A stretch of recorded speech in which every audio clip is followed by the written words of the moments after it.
Perkenalkan, nama saya Solokreatia Sinaga, kelas 12 IPA 1. Di sini saya akan menceritakan sedikit sejarah tentang Jalan Rakuta. Jalan Rakuta Sembiring Brahmana. Jalan Rakuta Sembiring Brahmana berasal dari nama salah satu pahlawan kemerdekaan yang berasal dari tanah Karo, yaitu atas nama Rakuta Sembiring Brahmana. Beliau lahir di desa Limbang, Kecamatan Tiga Binaga. Beliau merupakan anak sulung dari 3 bersaudara. Nama Rakuta Sembiring Brahmana diberikan orang tuanya diambil dari bahasa Karo yang artinya pengikat.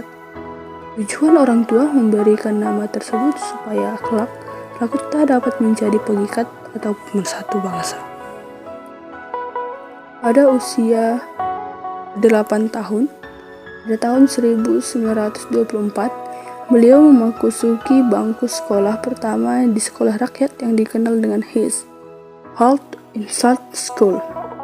Tidak beberapa setelah bersekolah, ibu kandungnya yaitu Bayang Tua, Boru Bayang, meninggal dunia.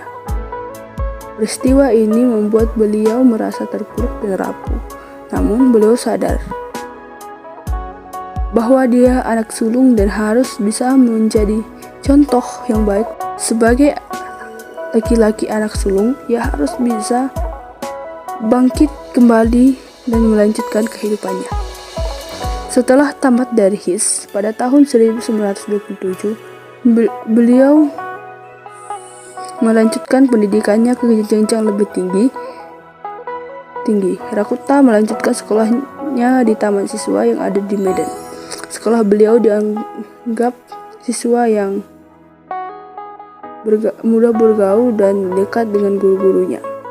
Rakuta juga gemar membaca dan menulis. Banyak waktu yang dihabiskannya untuk itu. Rakuta mulai tertarik dengan dunia politik.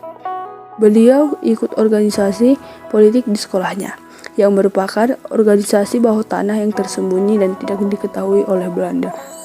Pada tahun 1930, beliau memilih meninggalkan pendidikannya karena ia ingin menjadi anggota Perindo.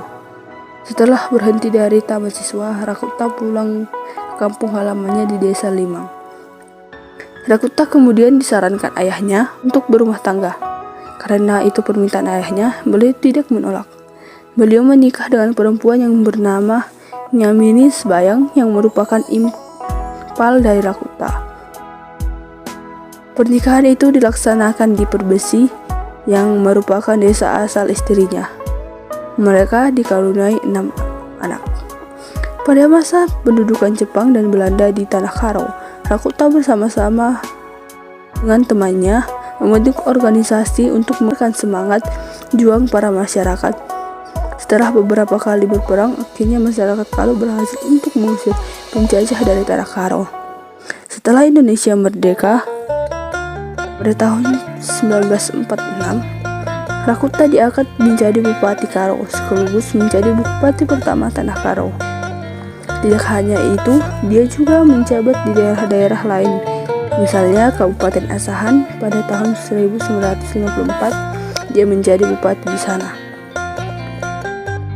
Beliau meninggal dunia pada 28 Januari 1964 di Kaminjahe dan makamkan di makam pahlawan di Kaminjahe. Untuk menghormati jasa-jasanya, namanya diabadikan menjadi jalan sepanjang 109 km dari Simpang 4 Kaminjahe hingga perbatasan Aceh Tenggara.